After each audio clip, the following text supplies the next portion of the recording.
Welcome to Houston Sports Talk with your host, Robert Land. On the line is MLB Network host Robert Flores, who has just jumped into the podcast arena with his new Almost Champions podcast. But most importantly, Robert, you were born in Houston and raised in Houston, and I love that you always wear your Houston pride. Yeah, man. I still have a lot of family and friends in Houston, and I'm rooting hard for the Rockets and the Texans and, of course, the Astros. So that's something that will never change no matter where I live. Well, thanks so much for doing this. And I feel this kinship to you because we share the same name. We were born both in July, just about a year to the day almost. And I'm just curious, like, what part of town did you grow up? Where'd you grow up in Houston? I went to Dobie High School, so that's the Alameda Mall, Baybrook Mall area, south, towards Clear Lake, that area, headed towards Galveston, about half hour from downtown Houston. And I, grew up there, born and raised there, and just stayed in the same school district, elementary school, middle school, and high school. And then I left Houston in 1992. You went to U of H too, right? I did. I did. I went to University of Houston from 1988 to 1992. So during the Andre Ware years, right? Yeah, I would see Andre strolling around campus every now and then. I believe I was a sophomore when he won the Heisman Trophy.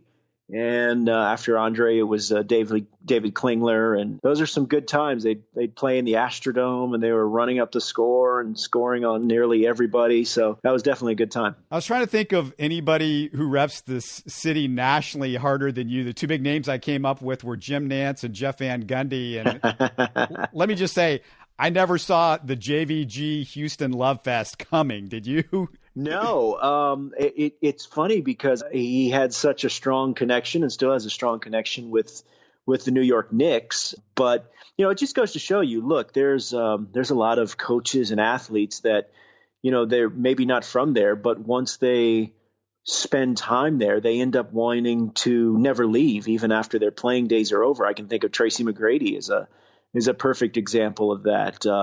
He got to Houston and still has strong ties to the city. I believe still makes his home there. But it's a special place, and there's a lot of special people there, so it doesn't surprise me. Yeah, Van Gundy will have the Texans winning a Super Bowl or so.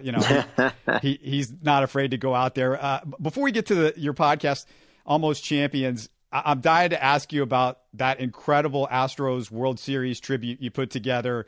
If anybody didn't see that, it's up on YouTube right now. Just type in Robert Flores and Houston Astros. Oh, really? It is? I didn't know that. Yeah. You understand better than anyone how much it meant to have somebody nationally who could convey what this meant for us in Houston and the diehard Astros fans. I mean, who else could convey the sentiment that you said in the piece? You said, "This one is for J.R. Richard, for Don Wilson, and for Dickie Thon. Names that aren't household but should have been. All bright talents dimmed for different reasons well before their time." And that part chokes me up every time. Look, if there were so many near misses for that franchise, and for those guys in particular, J.R. Richard and Dickie Thon and Don Wilson, who had various degrees and levels of tragedy in their career, it just kind of symbolized just the whole kind of star-crossed nature of that franchise, and so many near misses and shoulda, woulda, couldas and bad trades. Joe Morgan started out as a Houston Astro, and then they traded him to the Cincinnati Reds. So it was just this sense of they finally did it. In a lot of ways, it was just so unbelievable. I remember going to Game 1 of the '86 National League Championship Series against the Mets. The Astros were one of those teams where they were always involved in epic series and epic games, but were always on the wrong end of it.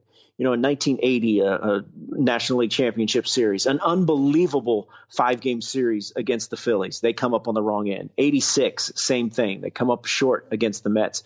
So this time, in an epic series, they were the ones that did just enough to walk away with the trophy. Do you remember in '86, were you watching Game 6 at school like I was in high school? Yeah, absolutely. I remember trying to think. I remember the game, it had started when school was still in session. And then by the time because it went into extra innings, I believe I had made it home. I lived it was about a 7-minute drive, if that, from the high school to door, from my high school to where I lived. And I remember jumping into my car and then getting there and seeing the bitter end. I think I was actually in my house when Billy Hatcher hit that home run off the netting. But yeah, I mean, it was a brutal ending, and it was kind of just encapsulated what had been the nature of that franchise. And, 2005, they come up short. They do make it to the World Series, but Jeff Bagwell wasn't really Jeff Bagwell by then. In 2004, they really had a chance to go to the World Series. So there were all these things that culminated with them finally getting over the hump in 2017. How long did it take you to put that piece together? Was that something that you had thought about the whole time you were at I was jokingly telling my bosses in June or July of that year that when they win the World Series, I'm going to put together a video essay. And, I would jokingly tell them, hey, I wrote the essay. It's about 2.5 hours long. I'll try to see if I can trim it down. And it was something that I had thought about for a while, and it didn't take very long for it to write it and put it. I didn't put it together.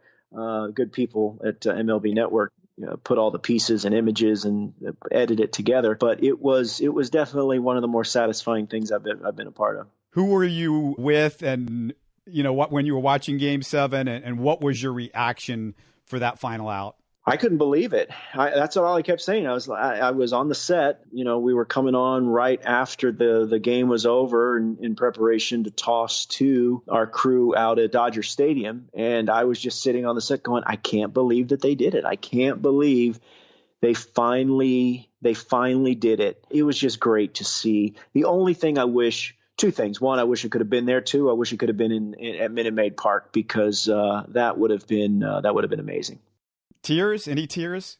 Oh yeah, a little bit. Yeah. I mean, it's just, the thing that with teams, no matter where you live, is that the teams and the sports, they really link the generations. The fandom is passed down from one generation to the other. So when you see your team do something that is unexpected or they've never done before, you immediately think about all the times growing up and watching with your dad or your grandparents or mom or brother and sister. So you think about that, and you think about how some of those people are no longer with us, and how much they'd get a kick out of it if they're around. I'm going to circle back to the Astros, but speaking of the almost champions that were of all those Astros years, your podcast, tell us about Almost Champions. Yeah, it's a podcast that my son and I have put together. We're doing it on our own. It's something that I've wanted to do for a while and thought about for a while. I love long form storytelling. I love podcasts like Serial and things like that. And I wanted to see, well, what if we did something where we focus on a team that comes up just short? And, being a native Houstonian, I'm obviously familiar with that subject. So we came up with the idea in the summer, and we've been working on it ever since. And the latest episode is up now on iTunes and Spotify and Stitcher and Spreaker.com. So he was my producer. He was the editor, and it was a really good time getting a chance to work closely with him. Yeah, I think it was within the first minute that you dropped in how the experience better than anyone else. You dropped in the Astros. Yeah, no, I feel a special kinship with fans in Minnesota that have had some near misses, especially recently. But also we wanted to focus on the 98 Vikings because, 2018, it would 20 seasons since then. I think that they are a team that in a lot of ways still resonates because of the stars that were on that team. And I also think that they were part of an era that kind of ushered in the new era or the current era of what we see football. A lot of points, stretching the field, throwing the ball deep. They threw the ball a ton. It was a high-powered offense, and of course, that's really what the NFL is built on now: high-powered offenses. Despite what we saw in the Super Bowl, there's an important Texans connection on that Vikings roster. You got to know who it is, right? Let me think. Shoot. No, tell me. It's Kylie Wong, an original Texan. Oh, that's right. That's right. He was an original Texan. I forgot about that. Shoot, I wish I should have reached out to him. I mean, we talked with about 6 to 8 former players and coaches. We did speak with Brian Billick. He was really good. And, I swung for the fences and reached out to Randy Moss and Randall Cunningham and Chris Carter. And unfortunately, they declined. But they weren't the only ones. There were probably 3 more that 3 other guys that just didn't want to do it. I don't blame them. Look, I can't imagine what that would have been like to be a part of that team. You work so long and hard and you suffer a loss like that. It's not something I want to talk about either, I guess. Is it too much of a spoil to mention that you did get kicked out of a church trying to get an interview? No, but people should definitely check out episode 2 for how all that played out. And how, Randall Cunningham's church, how that plays out in the episode. That's one of my favorite parts of the series. I got a kick out of it, and hopefully people get a chuckle out of it. All right, growing up, and you're about my age, so you'll know this. So the guys that I think of when I think of receivers with great hands, I start off with Steve Largent, and then I thought, oh, he's got the best hands I've ever seen, and then Chris Carter came along and I thought, oh, there's nobody that can be better than Chris Carter, who is, of course, on that Vikings team. But, DeAndre Hopkins, he is taking it to another level. I mean, is he the guy now? Is he the best wide receiver hands that you've seen in your life?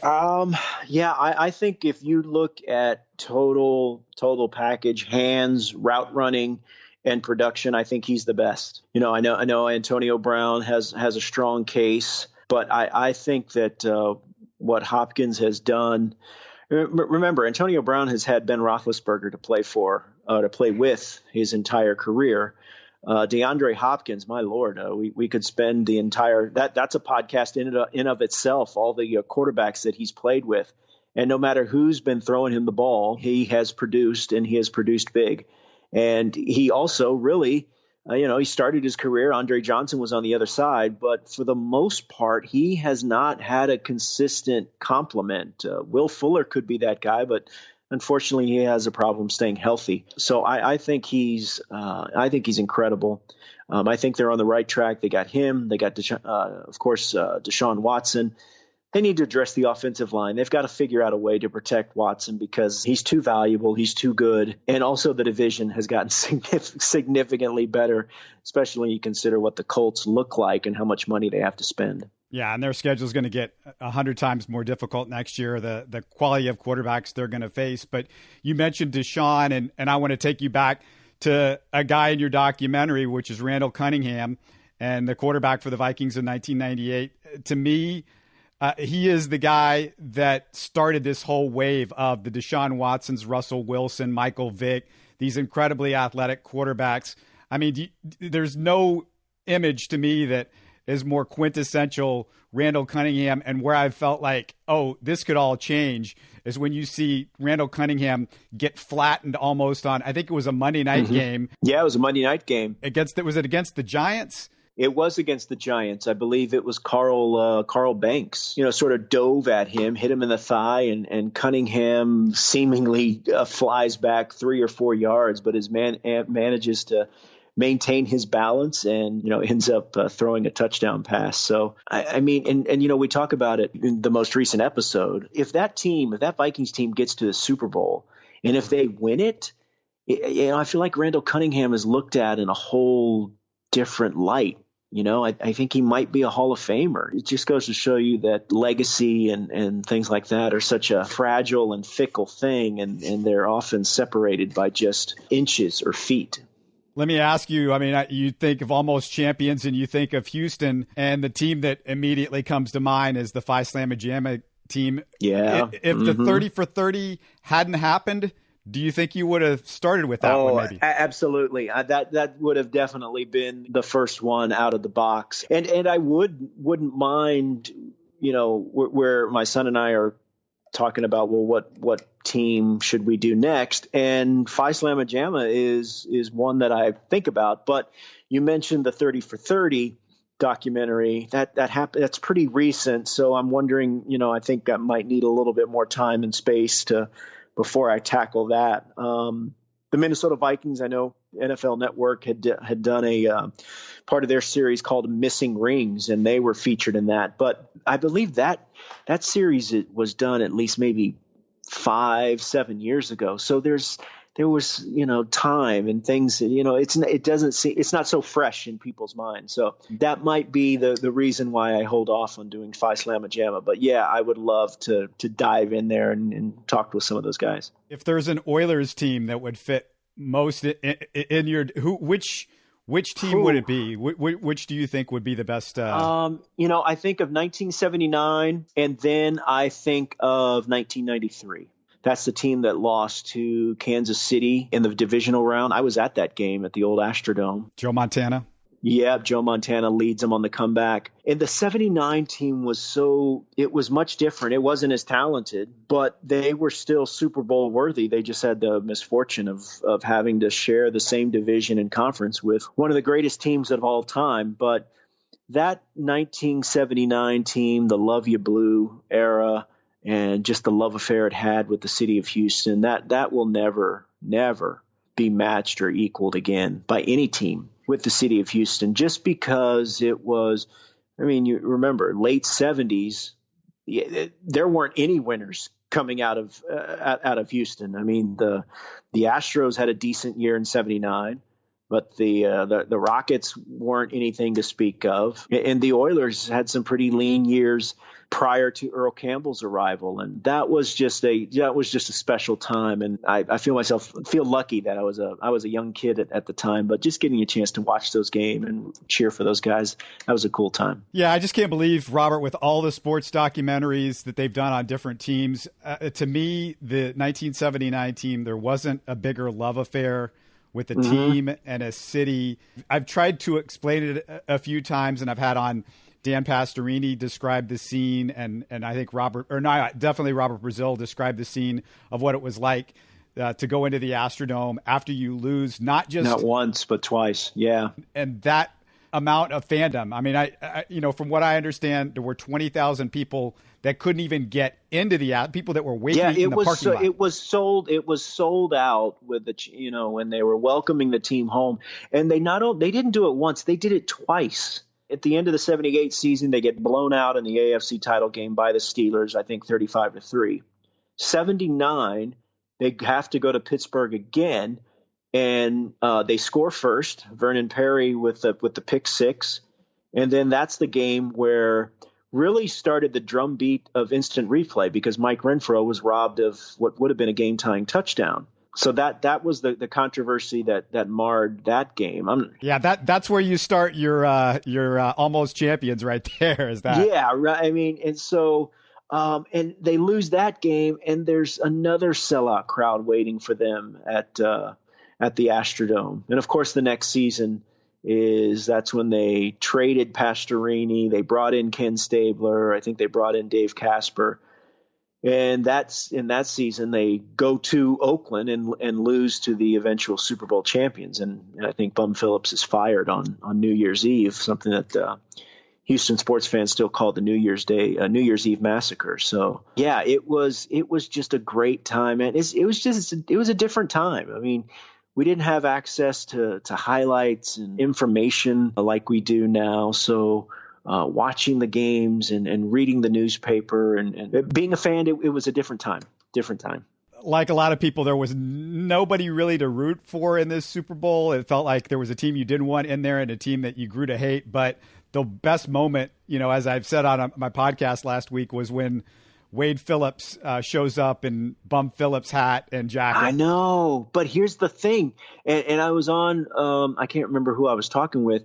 That's the outfit that Bum wore when they lost to the Steelers in that 79 AFC championship game. So I was thinking, man, I don't know. Is that bad juju? Maybe you pick out another outfit. But I was rooting for the Rams, and I like Wade Phillips. He's obviously has strong ties to the city of Houston. He's a University of Houston alum. I'm just sorry it didn't turn out the way he had hoped.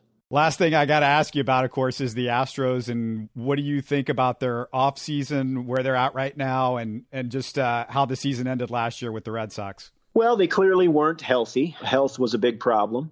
I will say that even if they were healthy, I'm not sure that they would have beaten the Red Sox. The Red Sox were the best team really from day one of the regular season, and they were the best team throughout the playoffs. The rotation, they have to figure out what their rotation is going to look like at the back end.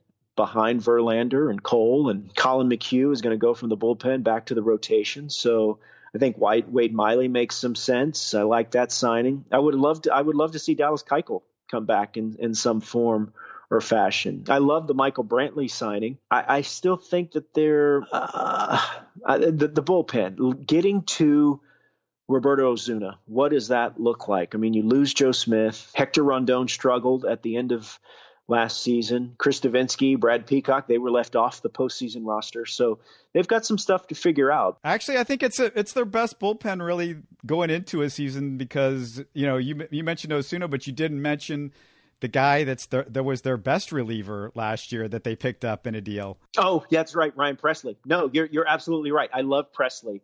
So right now, way too early. I think the Yankees are the favorite to win it all, to come out of the American League. But as we all know, long season, a lot of things can change. Throw out once again where people can find Almost Champions. They can find it on iTunes. They can find it on Spotify. They can find it on Stitcher and Spreaker.com. And just search Almost Champions. And we've got episode 3 up right now. And episode 4, we're going to kind of put a bow on everything and wrap it all up. And that'll be available next week. And what's going on MLB Network? Anything fun coming up?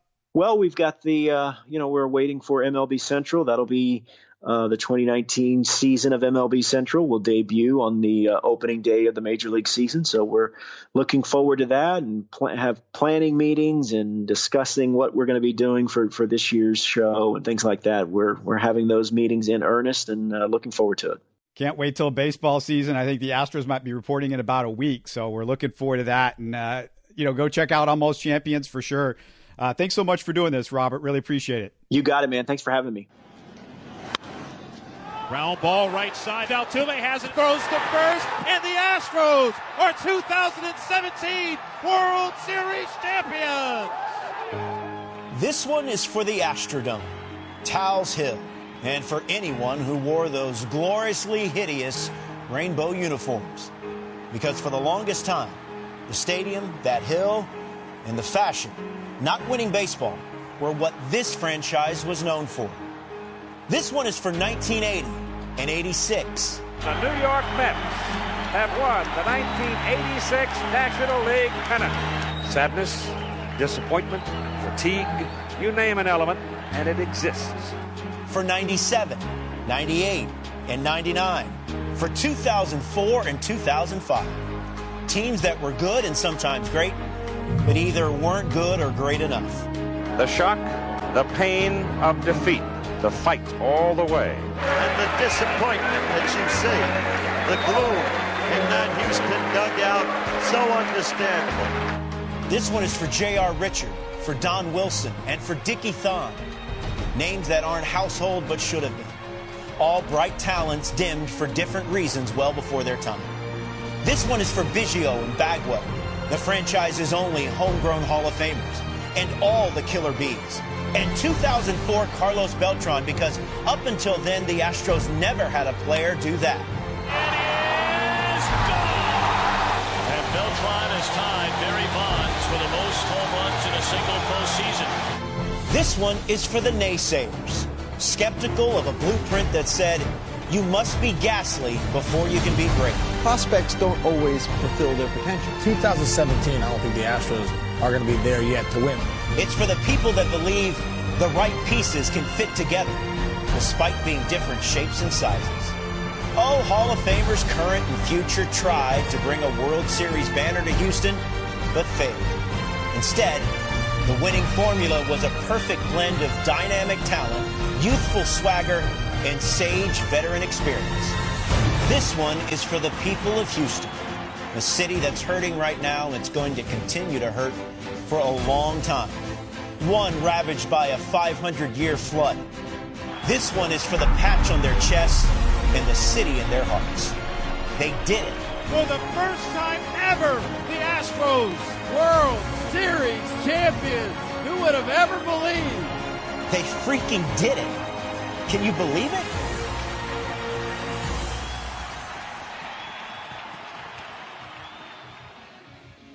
Don't forget to follow Houston Sports Talk on Facebook and Twitter. Subscribe to us on iTunes, the Google Podcast app, or the Stitcher app. Give us a 5-star review on iTunes when you get the chance, and tell your friends about us. Spread the word, everybody.